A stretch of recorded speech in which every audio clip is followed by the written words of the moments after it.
Welcome, dear listener, to Whispers of the Night. Tonight, I invite you to settle in, to find a comfortable place, and to let the world outside slowly fade away. Feel the weight of the day beginning to drift from your shoulders. Your breath deepens, and the quiet around you feels softer, as though it has been waiting for you. We will take a journey together across oceans, through centuries, and into the many languages of the moon. Each name she carries is a story, and each story a gentle stepping stone into rest. Let your thoughts loosen like a small boat untying from the dock, and prepare to drift.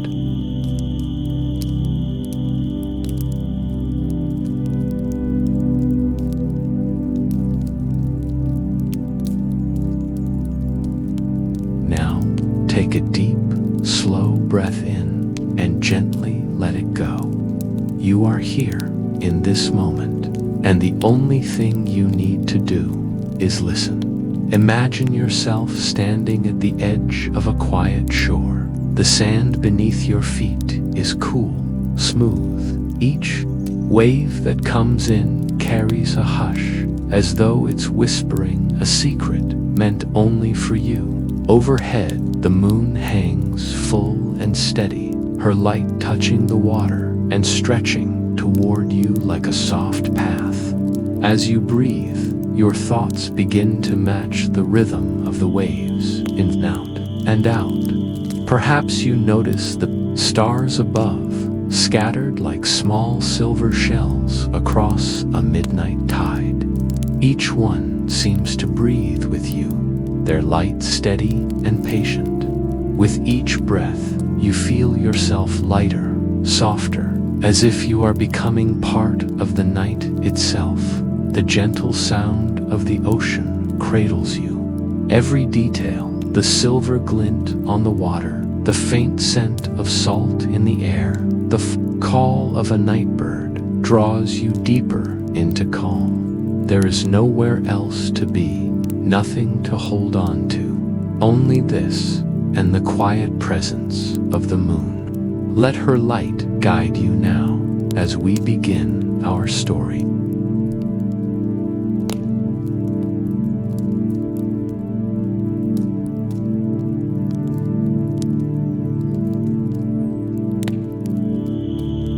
Selene's journey beyond the quiet stars. Moonrise over the Aegean.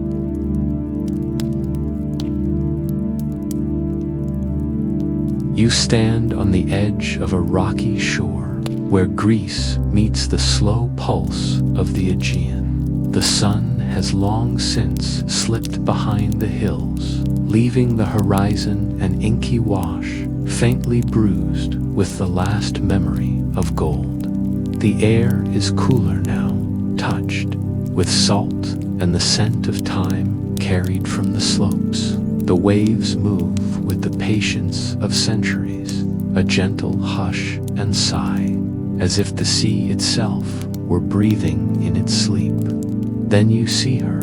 The moon lifts above the water's edge, not quickly, not urgently, but with the unhurried grace of something that has done this for billions of years. At first, she is pale and faint, a ghostly coin, her outline blurred by the thin haze of sea air. But as she climbs, the light sharpens, spilling across the water in a trembling path of silver. It is as if she has poured herself out in a liquid road, leading straight to your feet.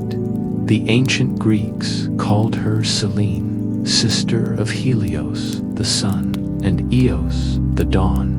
To them, she was not just a ball of rock suspended in space. She was a being, a presence, a goddess in her own right. Her chariot was said to be drawn by snow-white horses, gliding across the sky each night, marking time not with ticking seconds, but with the slow turning of light and shadow. Even now, knowing her shape is carved from basalt and dust. Your heart still stirs at the thought of her as something alive. The silver light touches the jagged rocks beside you, turning them smooth and gentle. It gleams on the black waves, shifting with every rise and fall. Somewhere deep in the water, creatures move, perhaps noticing, or perhaps indifferent to the same moonlight you see. The tides that rock their world are the same ones Selene commands, as she has since the seas first formed. You know, in the language of science, how it happens. The moon's gravity pulls on Earth, drawing the oceans into slow bulges that slide beneath her gaze. As the Earth spins, these bulges move across the globe, and the tides come in and out twice each day. The pull is not strong, weaker than the tug of a small magnet on a paperclip, yet over a whole ocean, its power is vast. Every lap of wave against stone, every drift of plankton in the current is part of this steady rhythm. An ancient heartbeat set by the moon. The Greeks, of course, could not measure her mass or calculate her orbital period. They had no equations, 4 tidal forces, no telescopes to see the craters or seas of dust. But they understood her presence, felt her influence in the turning of the month, in the growing and shrinking of the silver disk above. She was their clock in the sky, their calendar, their reminder that time itself had a face. The wind shifts, brushing your cheek with a cooler breath. The sea before you ripples more sharply, scattering the moon's reflection into hundreds of dancing shards. You imagine the sailors of ancient Miletus or Chios or Rhodes looking at this same path of light, steering their wooden ships toward or away from its shimmer. They would have known the moon's moods, the clear, guiding glow of a full moon, the dim, uncertain nights when she was new, the bright, hopeful crescent. She rises red, a copper lantern in the haze, the light filtered by dust and smoke in the air.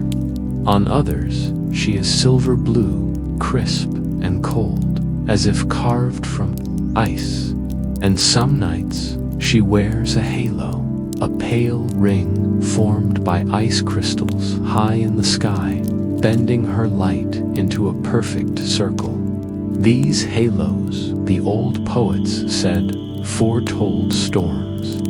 And indeed, modern meteorologists know that cirrostratus clouds, which create such halos, often appear before a front of rain. Selene does not speak, yet her light carries messages to those who learn to read them. Above the water now, she climbs higher, her reflection shortening as the path of light becomes steeper.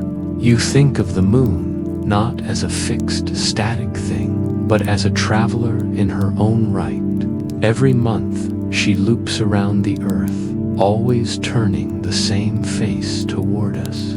This means that somewhere out there, just beyond the curve of her edge, is a hidden landscape no one could see from Earth until spacecraft revealed it. The far side, pocked with craters and mountains, never touches your eyes directly, though its gravity still tugs at your tides. It is strange to think that this steady companion was once far closer, billions of years ago, in the hot young days of the Earth. The moon was born from fire, from the molten debris flung into orbit when a Mars-ized body struck our planet. In that time, she loomed huge in the sky, tides crashing far higher on newborn shores. Since then, she has been drifting away slowly, about the width of a fingernail each year. It is a pace so gentle that only the patient gaze of science could measure it. Yet it means that one day, far in the future, her pull will weaken, her total eclipses will end, and the face you see tonight will be just a little farther from home. You step carefully over a rock slick with spray.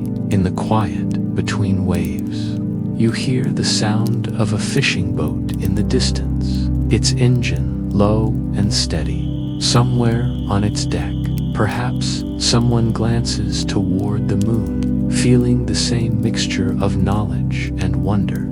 It is one of the rare sights that connects all human time, from shepherds tending their flocks by moonlight to scientists aiming radio telescopes at her surface. Different eyes, same light. The moon's brightness is not her own. It is borrowed from the sun, reflected across space and softened into silver. When she is full, it is because the earth stands opposite the sun, allowing his light to pour across her face. When she wanes, the angle changes and the shadows grow. It is a dance of positions, a geometry that repeats endlessly, yet it never feels like repetition when you watch it in real time. Beneath the quiet Aegean sky, Selene has always been a keeper of human stories. She is the backdrop to lovers' vows, the silent witness to travelers far from home, the lantern for midnight harvests. She has been blamed for madness, credited with inspiration, and painted as both gentle and capricious. Some cultures saw her as a rabbit, others as a face, some as a boat, others as a wheel. She is one body, but she wears many masks. Your eyes grow accustomed to the light, and you notice the shadows it makes long on the rocks, sharp where the waves crest. Somewhere, far inland, this same light is falling on olive groves, on mountain paths, on the broken marble of forgotten temples. Those columns once gleamed white in sunlight, but tonight they hold the moon's glow, a reminder that her light is older than any stone human hands have shaped. The night deepens, yet the scene feels brighter. The moon has climbed high enough, now that she lights the foam on the water, tracing each swell in silver. In the stillness, you think about the ways the moon shapes, not only oceans, but time itself. Our months are her months, the word itself, a gift from her cycles. Though modern calendars smooth her uneven pace into neat weeks, the memory of her rhythm is still there, hidden in the pattern of festivals, tides, and planting seasons. She is also a sculptor, though her chisel is slower than stone's erosion. On her surface, there is no wind, no rain, no rivers to wear things down, only the unending fall of meteoroids, each impact carving a crater that will last for millions of years. Looking at her now, you see not just beauty, but a record, a diary of collisions, each bright mark a page in her long history. You realize that the light on your skin has traveled a great distance. It began as a photon in the sun's core. Born from nuclear fusion, took thousands of years to reach the sun's surface, and then just 8 minutes to fly across space to the moon. From there, it bounced toward Earth, softened by dust and rock, and finally came to rest here on your cheek. The journey of this light is longer than any human voyage, and yet it arrives so quietly you could almost miss it. The wind shifts again, and the sound of the waves changes, as though the sea were turning over in its sleep. Your eyelids feel heavier. the rhythm of water and light coaxing you toward stillness. The moon is high now, and the path of silver on the sea has broken into scattered fragments, dancing between the waves. Somewhere beyond the horizon, she will keep moving, watching over other shores, other sleepers, other stories. And as you stand there, the question begins to form. If the moon's pull shapes the tides of the sea, could it also, in some quiet way, shape the tides of the mind?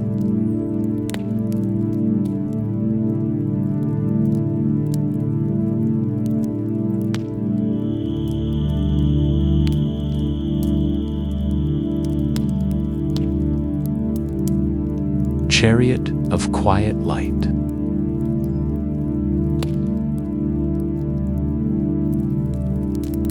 You stand a little longer on the rocky shore, the sea's dark silk still murmuring at your feet. Above, the moon continues her climb, a bright sentinel tracing an invisible road through the sky. It is here, in the space between tides and sleep, that you begin to follow her, not with your feet, but with the slow, unhurried pace of thought. The ancients told of her chariot, drawn by white, moon-breathing horses, their manes rippling like frost in the windless void. They pictured her holding the reins lightly, guiding them across the heavens in an eternal circuit. Each wheel turned, not with noise, but in the kind of hush that you can only hear inside your own chest. It was not the chariot of a conqueror, nor a hunter, but of a keeper, one who measures the night without haste. From the vantage of modern science, you know she has no wheels, no bridles, no steeds, and yet the metaphor feels true in a way numbers alone cannot touch, for she does move along a path. Every night she travels, and every night she returns, completing a journey more ancient than any human road. You imagine looking down upon her from far above the earth, seeing her glide through the black, the faint blue curve of the planet turning. Slowly below, around them both, stars drift in the endless dark, each with its own stories and distances. The moon's orbit is not a perfect circle, but an ellipse, a long, graceful loop that brings her nearer at times, farther at others. At her closest, she is about 357,000 kilometers away. At her farthest, about 406,000. Even at her nearest, she could hold nearly 30 Earth's end too, end between herself and our world, and yet her presence feels intimate. Her light washes the landscape as though she has brushed her hand across it. The white of her glow is not pure, but softened with a faint golden warmth when she is low, or a steel blue chill when high. Your eyes can read under it, walk by it, find your way across fields and shores without a torch. This light is not her own, it is borrowed, a quiet echo of the sun's radiance, but it arrives with her own signature, as distinct as a whispered voice. The idea of the moon's light being reflected sunlight is simple enough to state, yet its reality is worth lingering on. When you look at her, you are not seeing the sun directly. You are seeing sunlight that has touched the moon's dust and stone, that has scattered, softened, and changed before it reached you. It is like hearing a song not from the singer's mouth, but through the strings of another instrument, the melody intact, but the tone transformed. The moon's surface is made of regolith, a powder of crushed rock and glassy shards, ground fine by billions of years of meteorite impacts. These tiny fragments scatter light in all directions, but with a subtle preference for bouncing it straight back toward its source. It is a phenomenon scientists call the opposition effect, which is why the full moon seems to blaze more brightly than you would expect from its phases alone. In a sense, the moon looks brightest when she faces you directly, her light answering the gaze of the one who watches her. The ancients could not explain this scattering of photons, but they saw its result, and they wove it into their stories. In Greek poetry, Selene's beauty was often described as more vivid when she looked fully upon the earth, as though she favored us when she met our gaze without shadow. Other cultures, from Japan to the Andes, noticed the same thing and gave it their own interpretations, that the moon was most alive, most awake, when she looked straight at us. As you follow her imagined chariot across the night, you think about speed. Her journey feels slow, unhurried, but in truth, she is moving at nearly 3,700 kilometers per hour around the Earth. This is fast enough to cross from Athens to Lisbon in under an hour, and yet you do not feel her motion. To you, she simply rises and drifts, her progress marked only by the subtle tilting of shadows and the shifting of her silver road across the sea. Her steadiness is an illusion born of distance and repetition. If you were to watch her from the deck of a spacecraft, she would slide past your view far more quickly, her mountains and plains shifting under you in a matter of minutes. But here on the shore, time stretches, and her pace matches your own breathing. You notice the stars around her and how they seem to fall behind as she moves. This is partly because the moon, like the sun, rises about 50 minutes later each night, tracing her own schedule through the constellations. In the course of a month, she will pass near every zodiac sign, her chariot rolling past the same celestial landmarks our ancestors used for navigation and myth. They saw her pause near Orion, brush past Taurus, skim the edge of Leo.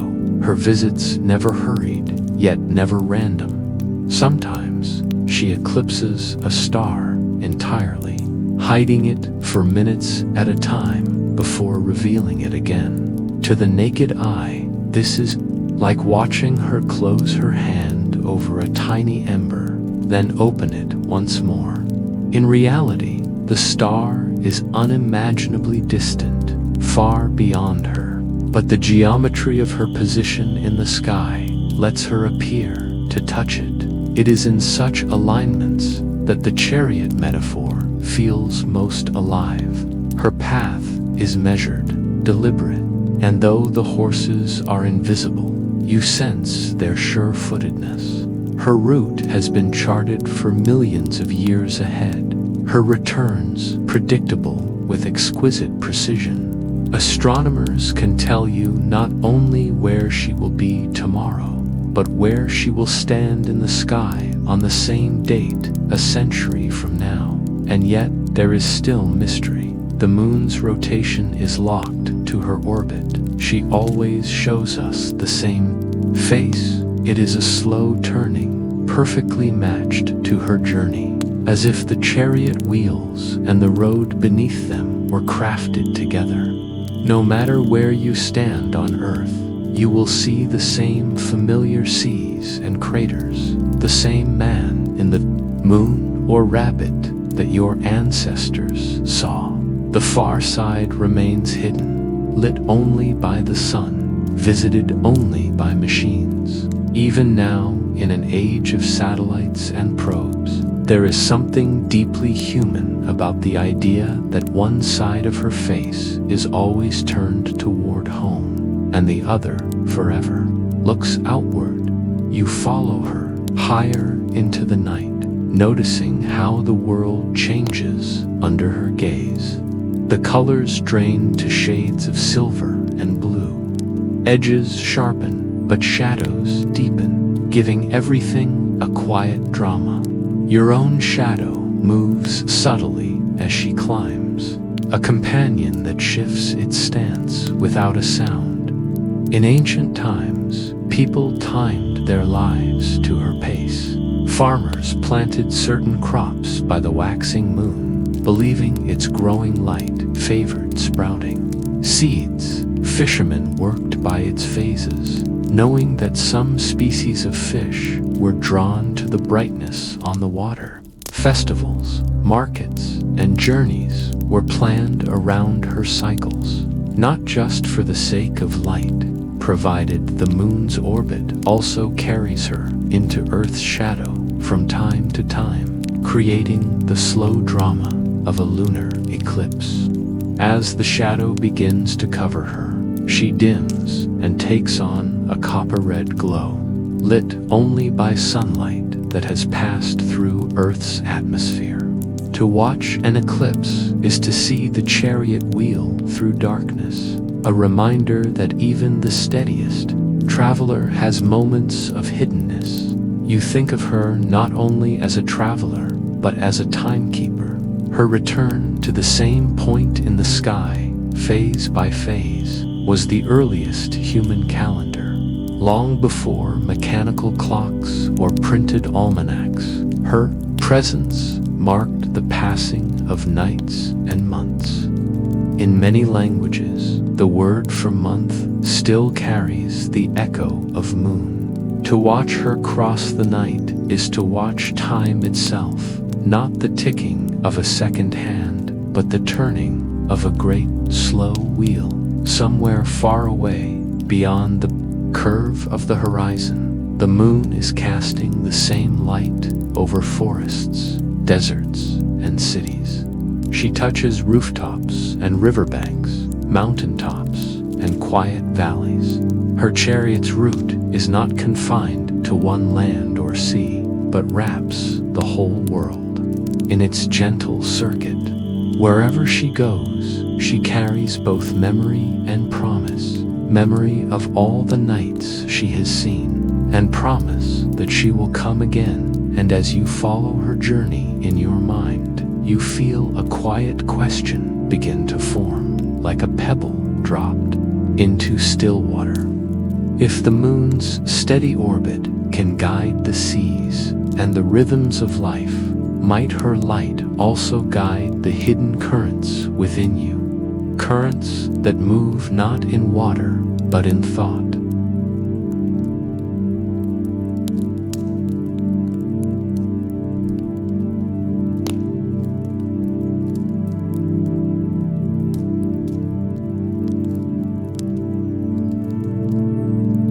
The shepherd and the sleeping god.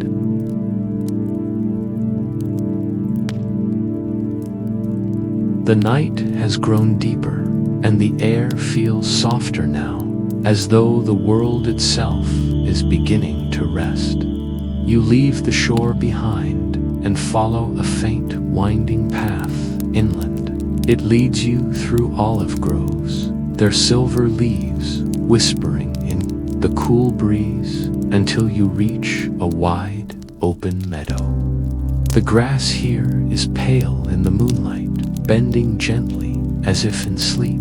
In the center of the meadow lies a figure, a young shepherd, his head resting on a folded arm, his breathing steady, eternal sleep, untouched by age, so that Selene could visit him night after night, forever finding him as young and beautiful as when she first saw him. Some say it was a gift from Zeus, others that it was Selena's own choice, freezing a moment in time so it would never fade. And so, here he lies, locked in a dream that never ends, while the moon bends close, her chariot pausing above him. You step quietly, not wanting to disturb the stillness. Selena's glow pools across his face, a light that does not wake him, but deepens his sleep. It is the kind of sleep you have longed for yourself. Heavy, unbroken, safe. The air around him feels different, as if time has thinned, slowed too. A pace so gentle that centuries might pass without a change. The myth of Endymion is more than just a love story. It is a meditation on stillness, on the pull between movement and rest. Selene herself is always moving. Her orbit never ceases. Her nights never end. And yet she is drawn to this single, unmoving figure. He is the shore against which her tides of light break each night. In him, she finds a constant, a place to return to, just as the moon returns to her phase again and again in the soft darkness. You think about how myths often mirror the patterns of nature. Endymion's endless slumber is not unlike the moon's own relationship with the earth. Always present, always in view, yet never fully changing from our perspective. He is like her synchronous rotation, one face always turned toward her, the same each night, a source of comfort and familiarity. Your gaze moves upward to the moon herself, shining high above. From here, in this quiet meadow, she feels closer than ever, as though you could reach out and cup her light in your hands. Her glow touches every blade of grass, every curve of the shepherd's face, every fold in his cloak. In that light, the meadow becomes a kind of still lake, not of water, but of silence, holding the reflection of something eternal. Science tells you that moonlight is not powerful enough to cause true wakefulness the way sunlight does, yet it can still influence the body in subtle ways. Some studies suggest that people sleep a little less deeply during a full moon, that their dreams might be more vivid. It is as if some ancient evolutionary part of us still responds to her gaze, still listens for her footsteps. And so, the story of Selene and Endymion might carry an echo of something real, the moon's quiet ability to reach into human rest and stir it. Are they filled with rolling meadows and clear skies, or with the vast silver deserts of the moon herself? Perhaps he dreams of her chariot wheels gliding above the earth, of white horses running over the invisible bridge between the world and the sky. Perhaps he feels the warmth of her gaze like a soft wind across his skin, knowing she will return again and again. The ancients often placed stories like this in places they could see every night in the patterns of the stars, the changing face of the moon. When they told the tale of Endymion, they were also telling a truth about the night sky's constancy. No matter what else changed, kings rising and falling, wars fought and forgotten, the moon still kept her appointments. And in that certainty, they found comfort. You kneel in the grass and notice how cool and damp it feels against your palms. Tiny flowers, closed for the night, dot the meadow like a scatter of small, waiting stars. Somewhere in the distance, an owl calls its voice low and rhythmic, a sound that seems to travel more slowly under moonlight, toward thoughts of sleep itself, not just as an act, but as a phenomenon. Sleep, like Endymion's, is a surrender to cycles larger than our conscious minds. Every living creature has rhythms, the slow oscillations of circadian clocks that respond to light and darkness. These rhythms are guided by signals from the environment, and for much of human history, the moon was one of those signals. Her phases, her brightness, her timing, all of them left traces in our biology, shaping when we woke, when we slept, when we traveled, when we stayed still. Selene bends closer in your mind's eye, her silver hair spilling across the meadow.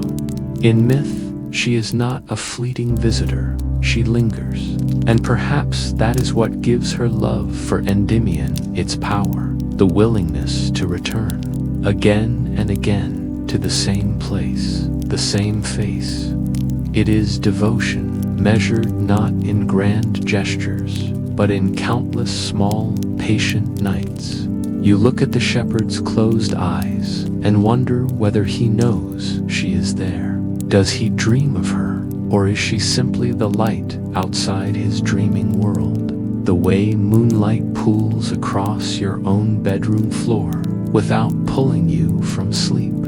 Perhaps love, too, can be like moonlight, present, constant, unintrusive, yet shaping the space around you all the same.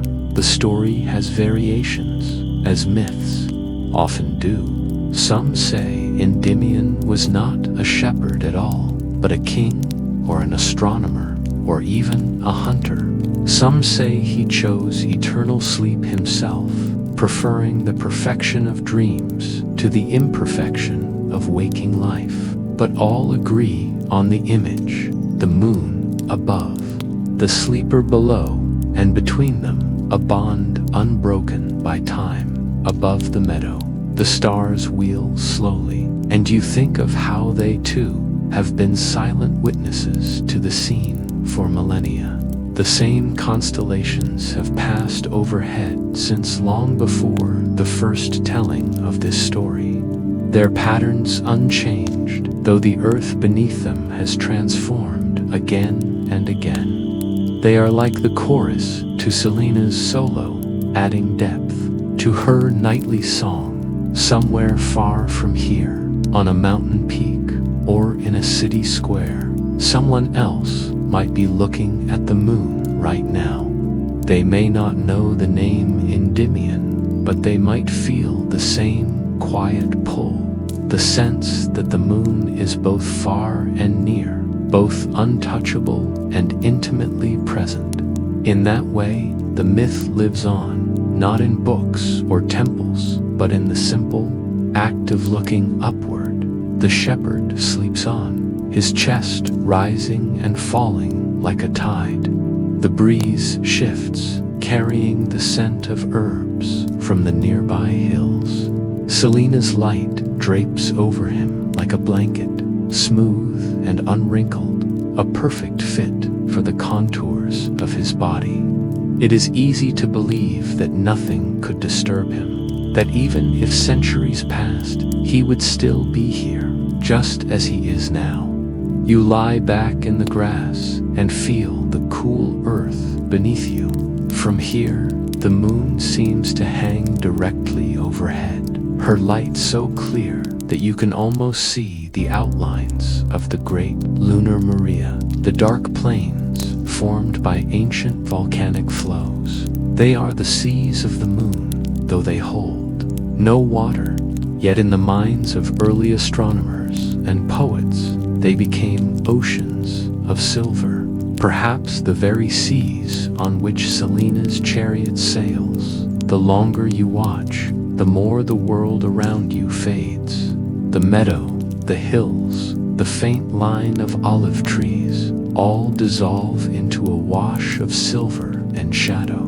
You begin to feel that you, too, could drift into such a sleep, one without an ending, one in which the passage of years is as soft and unnoticed as the passing of clouds. But unlike Endymion, your sleep will not be eternal.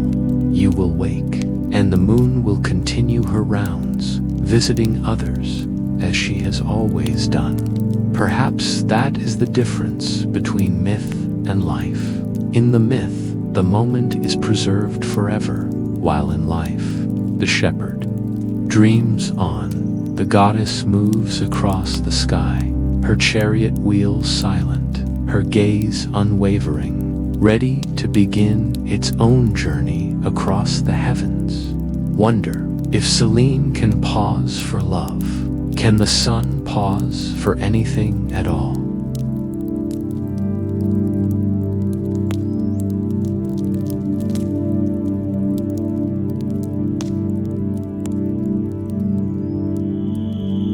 Tides in her hands.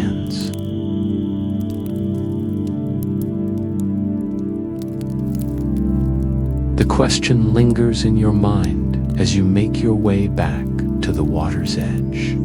If Selene can pause for love, what else might she hold in her hands? The meadow behind you fades into darkness, and the sound of the sea grows louder with each step.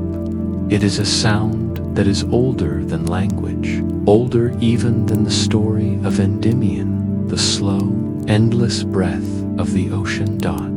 The beach is quiet. The waves roll in with a patient regularity, as though they are listening to a rhythm you cannot hear. You stand still for a moment, letting the water's hush and sigh fill your ears. Some waves arrive with more force, curling over themselves. Before breaking on the sand, others glide in gently, barely disturbing the surface. It is not random, though it may seem so. The sea's movements are written in a script that the moon has been reading for billions of years. The ancients believed Selene could summon or still the waters. They saw the tide rise higher when she was full, fall back when she disappeared from the sky. Her power was not just in light, but in pull, invisible, yet undeniable. Fishermen knew to launch their boats at certain hours. Traders timed their arrivals to match her generosity. To them, it was the will of a goddess, the answer of the sea to her call. Now you know the science, and it is no less magical for its precision. The moon's gravity draws the oceans toward her, lifting them ever so slightly into a bulge that follows her as she moves. Because the earth spins beneath this bulge, the tides appear to come and go twice each day. On the side of earth facing the moon, water is pulled toward her. On the far side, inertia creates a second bulge. The result is a constant, planet-wide breathing in and out, paced by the moon's journey across the sky. You crouch and let the foam brush your fingertips. Even here, in this quiet cove, the movement is part of something vast. This little wave began far from where you stand, shaped by the moon's pull and the earth's rotation, touched by winds and the contours of the seafloor. It has traveled under the same laws that guide every drop of water on the planet. Selene's influence is not uniform. When the sun and moon align during a full or new moon, their gravitational pulls combine, creating what we call spring tides, with the highest highs and lowest lows. When they are at right angles to each other in the sky, during the first and third quarters, their pulls partly cancel, producing neap tides, gentler and more subtle. To the untrained eye, these changes might seem like chance, but to anyone who has watched the sea long enough, they are as predictable as breath. You think of how this predictability must have felt to the first navigators. They had no maps, no engines, no compasses that pointed north. Yet they had the moon, and through her, the tides. They learned the rhythm of harbors, the best moments to set sail or return. A ship leaving too late might find itself stranded in shallow water until the tide returned. A ship leaving at just the right moment could ride the water out, carried by the moon's invisible hand. In the silver light, the horizon becomes difficult to distinguish from the sky. The water and air blend together in the same quiet tone. It makes you think of how the moon's pull is not just on the oceans, but on every body of water, lakes, rivers, even the fluids within living things. The effect on smaller bodies of water is too slight for us to see, yet it exists all the same. A reminder that we are never outside the reach of her influence. You recall how some scientists have studied whether the moon's cycle might subtly affect human behavior. The evidence is mixed, the effects, if any, small. But even if her gravitational pull on you is imperceptible, the symbolism is undeniable. For as long as humans have watched her, we have imagined our own moods rising and falling like the tides, our energy waxing and waning with her light. The air is cooler now.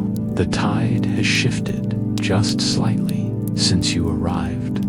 It is as if the shoreline has taken a small step forward, erasing the marks your feet left in the sand.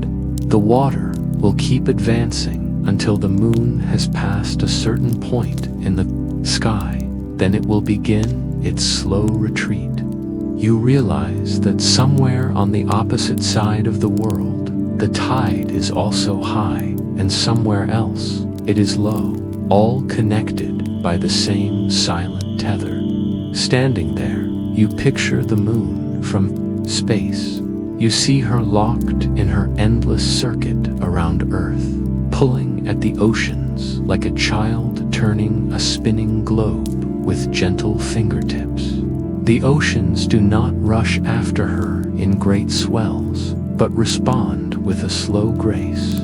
The delay between her position and the water's movement, like the pause between a note and its echo. It is easy to imagine Selena's hands cupped beneath the world, tilting it ever so slightly, letting the water move where she wills.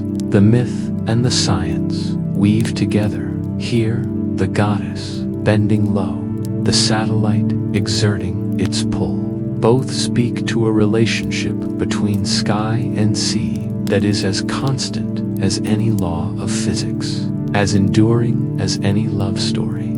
The tide begins to draw back now, leaving ripples in the wet sand. You watch as each wave carries away a thin layer, reshaping the shore in subtle ways.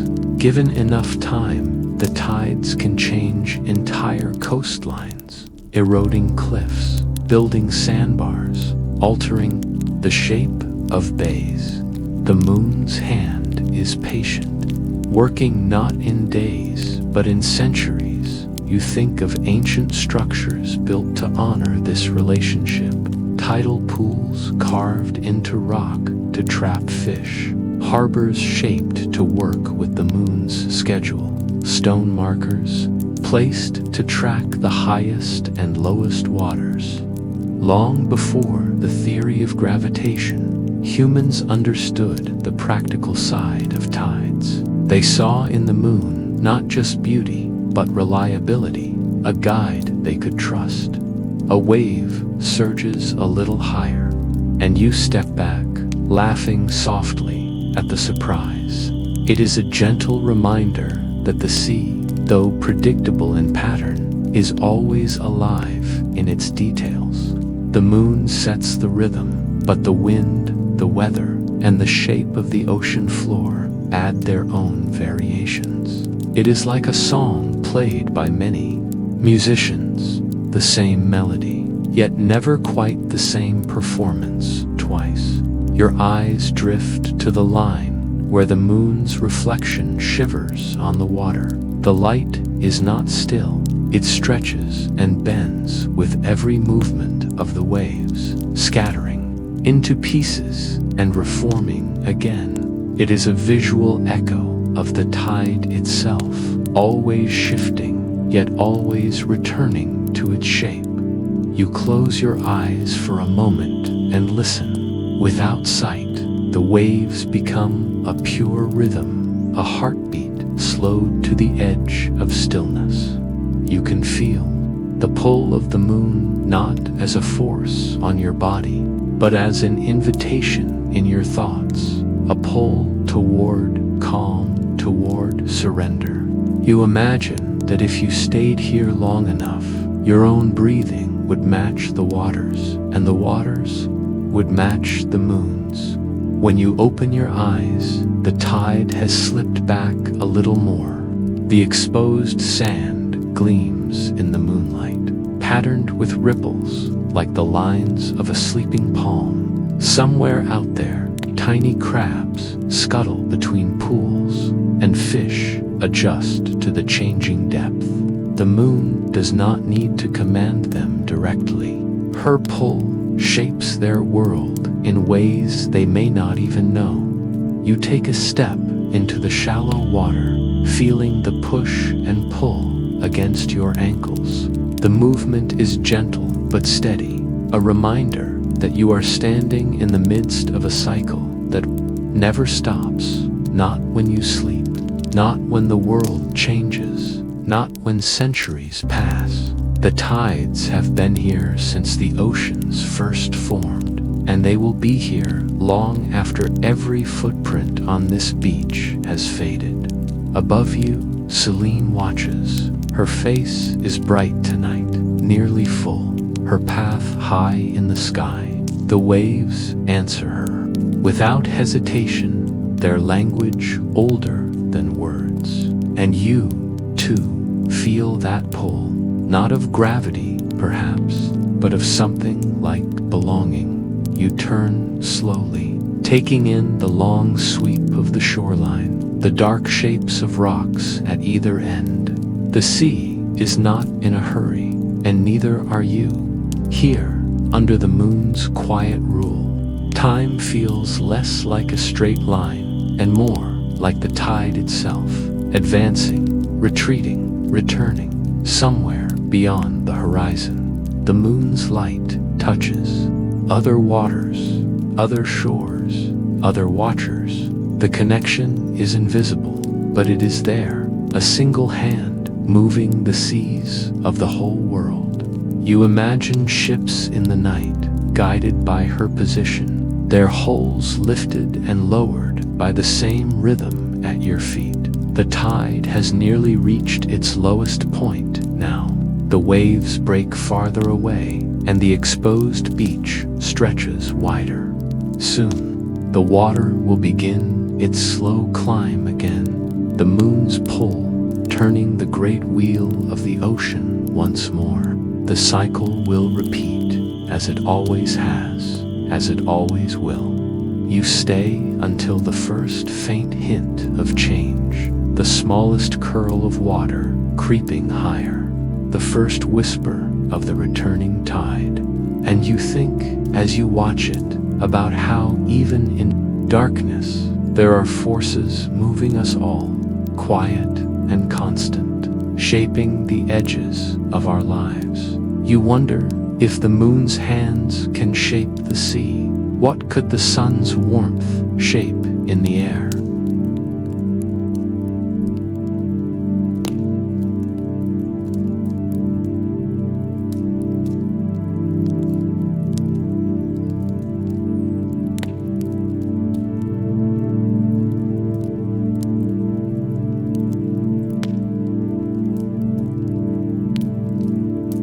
The moon in many tongues.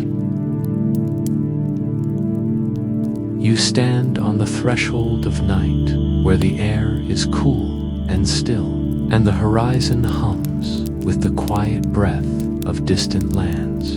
Above you, the moon rests in her familiar place, yet she feels different tonight, not because she has changed, but because you are about to see her through the eyes of many worlds.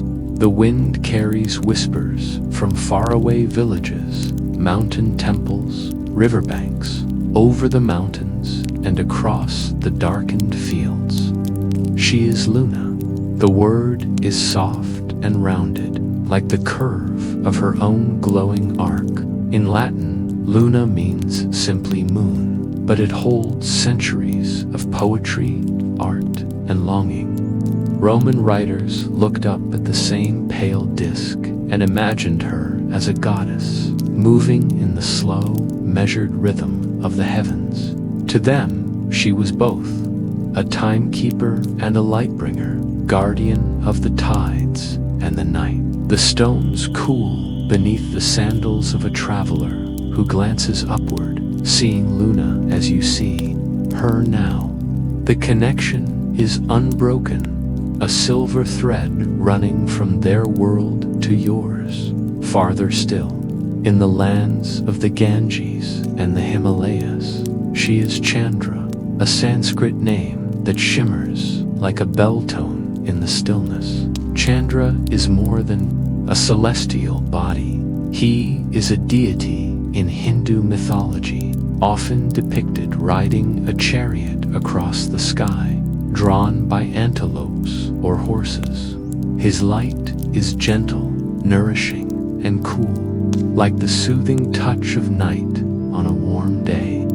In the lunar calendar, still used in many parts of India, his phases mark the rhythms of festivals and holy days. You imagine standing on the Ghats of Varanasi. At dawn, the river like liquid glass, priests chanting as Chandra's reflection sways on the water. The air smells faintly of jasmine and sandalwood, the same scents that may have drifted on the breeze thousands of years ago turn east, and the language changes again. In Japan, the moon is Tsukuyomi, a name that feels like a poem in itself. In Shinto mythology, Tsukuyomi is a moon god, born from the creator deity Izanagi's cleansing rituals. His story weaves together beauty and estrangement, light and distance, a reminder that even in the heavens, relationships can be as complex as those on Earth. In the stillness of a Japanese garden, lantern light mingling with moonlight, you imagine the rustle of bamboo leaves as Tsukuyomi's pale glow filters through them, painting shifting silver shapes on the stone path. The moon here is both a companion and a quiet observer, not just a clock in the sky, but a presence that shapes the spirit to the far north, where the winters are long and the nights longer still. The Sami people of the Arctic call her Mataraka's child, part of a rich tapestry of spirits and deities.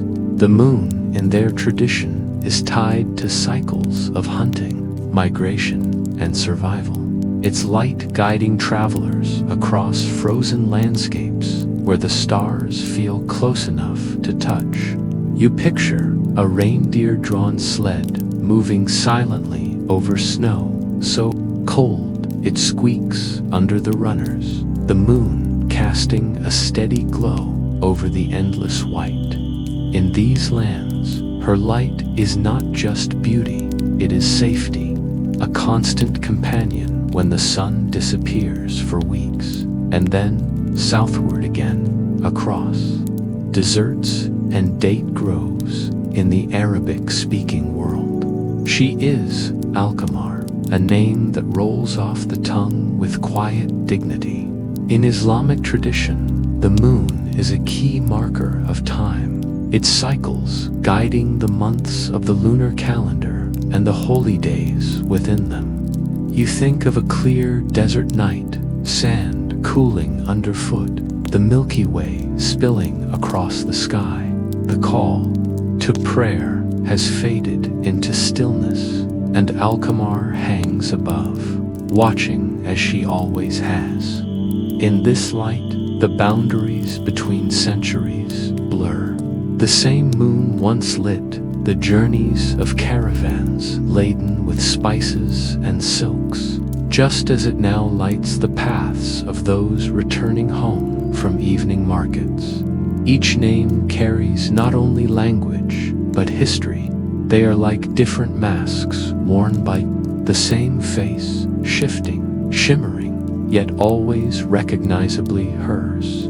You imagine holding them in your hands as though they were shells collected from distant shores. Luna, smooth and white like marble. Chandra, warm and golden like river silt. Tsukuyomi, dark and polished like lacquered wood. Alkmaar, cool and clear like a droplet of water. The science behind the moon's sameness across these names is simple, yet wondrous. She orbits at an average distance of about 384,400 kilometers. Her face locked toward us in tidal embrace, so that no matter where you stand on Earth, you see the same familiar features. The dark basalt plains we call Maria, the bright highlands, the scattered craters. The man in the moon scene in one hemisphere becomes the rabbit in the moon in another.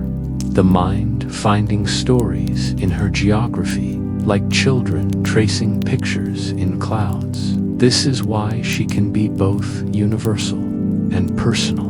No matter the name, her light is the same photons, birthed in the sun's core, traveling millions of kilometers before bouncing softly off lunar rock, then streaming across space to find your eyes.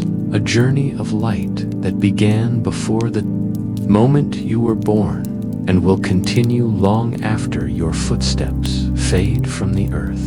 You drift onward in this thought, feeling the quiet unity beneath all the differences.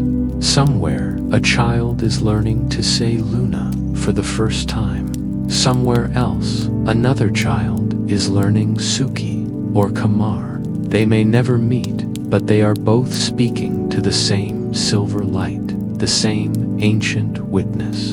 You think of all the times people have lifted their faces to her, their private hopes mingling in the night air, rising toward her like invisible threads. If you could see them, the sky would be woven with countless lines, connecting every heart to that glowing sphere. Perhaps this is why so many cultures have told stories about her, not to explain her, but to belong to her. Myths and science together form a kind of shared language. Even now, astrophysicists measure her mass, her orbital eccentricity, the way her presence steadies Earth's axial tilt. They speak in equations, yet their work is another form of naming, another way of saying, you matter to us. And poets, under the same moon, speak in metaphors. Both are trying, in their own tongue, to answer the same quiet question. What are you to us, and we to you? As the night deepens, the list of names grows. Selene, in the myths of Greece. Hecate, when she wears her darker, mysterious face. Rona, in Imbori tradition, where a woman is said to live on the moon after being swept up by it while fetching water. Coyolxauhqui, in Aztec myth, a moon goddess whose story is written in both stone and starlight. Each name is a doorway into a different landscape, a different set of dreams. Yet the light spilling through those doorways is always the same. You feel a sense of quiet gratitude, not only for the moon herself, but for the human impulse to name, to story, to weave meaning into the night sky. It is a reminder that you are part of something larger, a shared gaze that has lasted for millennia and will last for millennia more. The wind shifts, carrying with it the mingled scents of incense, pine, smoke, salt, air, and desert wind, as if the whole world is breathing together under her glow. You close your eyes and listen, hearing not the separate voices of each culture, but a low, steady murmur, like a single word spoken in countless accents. It says only, "Here I am." You open your eyes again, and the moon is still there, unchanged and eternal. But in knowing her many tongues, you feel as though you have met her anew. You stand in the space between science and story, between fact and feeling. The constellations shimmer faintly, like a sea waiting beyond the shore. And as you watch her drift slowly toward them, you feel the pull, an invitation to follow her, beyond the circle of her light, into the deep waters of the sky, where other worlds and older lights are waiting.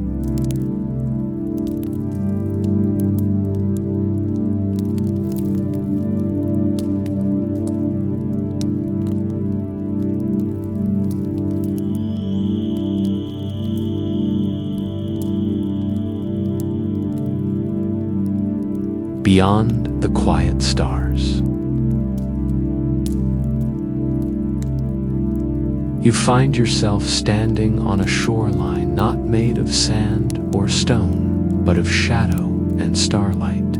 The horizon is not a line, but an opening, a deep breath between this world and whatever lies beyond. Above you, the moon lingers low, as if she has paused her eternal route for a moment to watch you, to see whether you will step forward.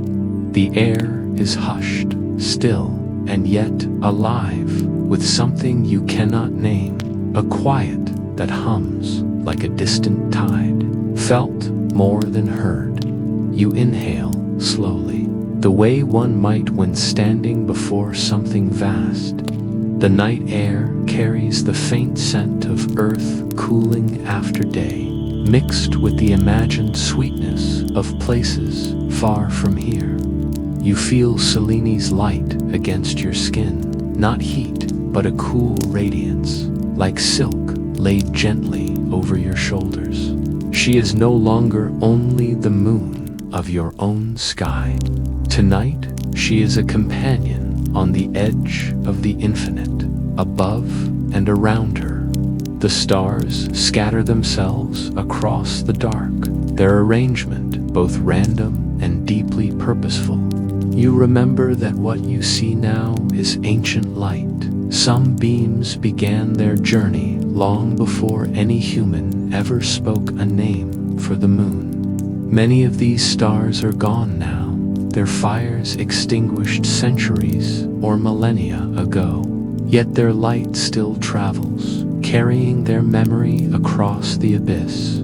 You imagine Selene as a messenger between these worlds, her glow touching each traveler in turn. You begin to notice the quiet rhythms of the heavens. The stars, though fixed to your eyes, shift ever so slowly with the turning of the earth. Selene drifts among them, her path cutting a steady arc through the constellations, each movement timed by the same clockwork that has guided her for billions of years.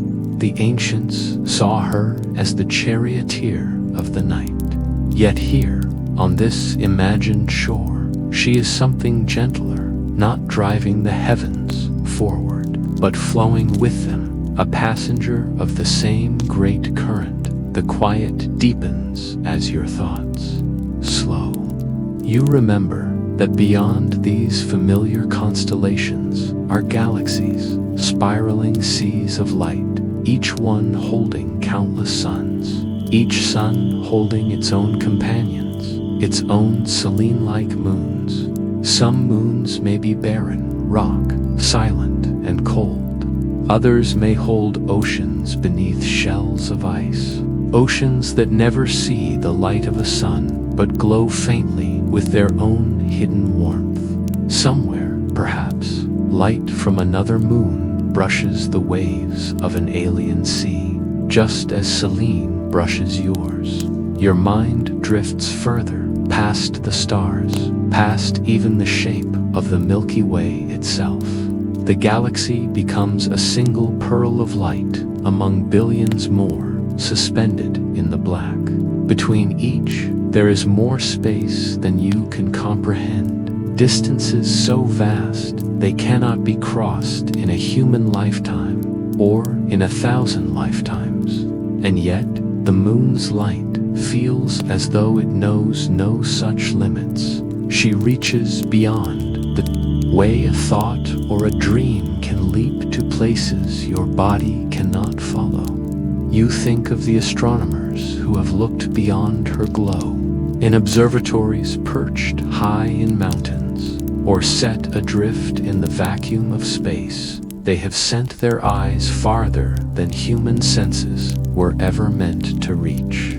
They have seen galaxies colliding in slow motion, their stars mingling over millions of years. They have seen the afterglow of the universe's beginning, the faint microwave whisper of a time when there were no stars at all, only a newborn cosmos stretching itself wide. Through all of it, the moon remains here, steady, patient, a lantern reminding you that no matter how far you imagine yourself traveling, you are still anchored to home. The air seems to cool as you linger in this thought, and the stars feel nearer, as if leaning closer to listen. You realize that what you are looking at is not only a map of where you are, but also a map of time itself. Every point of light is a different moment in history. The farther away the star, the older the moment. You are seeing Selene, too, is a timekeeper. Her light takes just over a second to reach you, a blink compared to the million-year journey of some starlight. Yet still, a reminder that even this close companion is part of the great, patient conversation of the cosmos. Somewhere in the darkness, a meteor traces a brief silver arc. It burns for only an instant before vanishing, but in that instant, it seems to echo Selena's glow, as though bowing to her before it fades. You imagine that such moments are greetings between travelers, the moon, the stars, the passing dust of the universe, each acknowledging the others in silence. The constellations shift again, and you feel the pull of ancient stories tied to their shapes. You recall that every culture beneath the moon has traced its own patterns in the stars, naming them for hunters, rivers, animals, or spirits. Some saw them as fires in the camp of gods, others as windows into another realm. Selene has passed through all of these skies, witnessing every telling and retelling. Perhaps she remembers them all, carrying them in her light, like pressed flowers between the pages of a book. You close your eyes for a moment and feel her presence as a gentle tide within you. The moon's pull is not just poetic, it is real, measurable, woven into the fabric of the Earth's motions. Without her, the tilt of our planet might wander, and the seas might lose their steady breathing. She keeps time for the oceans, and in some deep way, she keeps time for you, too. When you open your eyes again, the horizon seems even softer, the stars more like a haze than points. You wonder if you are looking at the edge of the visible universe, the farthest light you will ever see. Beyond that, there may be more, or there may be nothing at all. Astronomers debate this, but here, standing beneath Selena's gaze, you find no urgency in the answer. The question itself is enough, like a lullaby whose words you do not need to understand in order to feel its comfort. Time seems to slow, though you know it is only your heartbeat aligning with the steady rhythm of the night.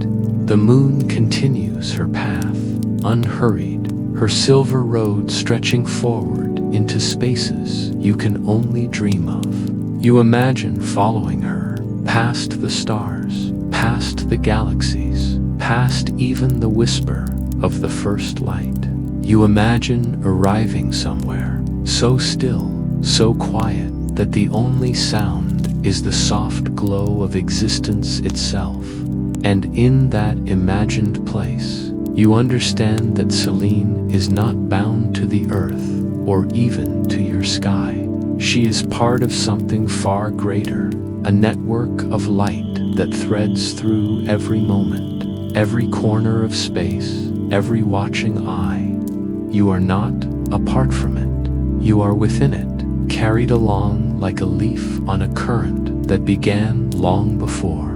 You were born and will continue long after you have gone. The night deepens, yet you do not feel the weight of it.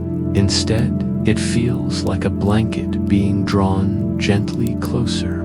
You can no longer tell where the horizon ends and the stars begin. The moon is higher now, her light spilling evenly across land and sea, across you and the shadowed spaces beyond. She does not demand your attention, yet she holds it effortlessly, the way the tide holds the shore. You take a final look into the dark ocean of stars and feel the faintest motion beneath your feet, the turning of the earth itself, carrying you onward. It is a reminder that even standing still, you are traveling, always, through the cosmos. And Selene, patient and luminous, is always there, moving with you, somewhere far ahead. Perhaps in another chapter of this endless journey, a new horizon waits, not an ending, not a beginning, but another edge from which to gaze outward. Another place where the moonlight will meet the unknown, and the unknown will answer in silence.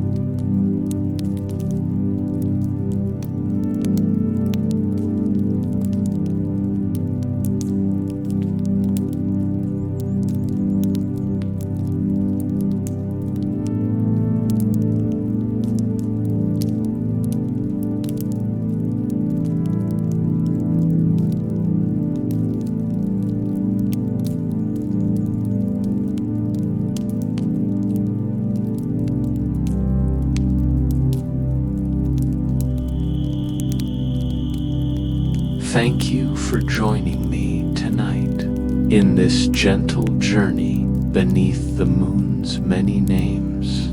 May her light follow you into your dreams.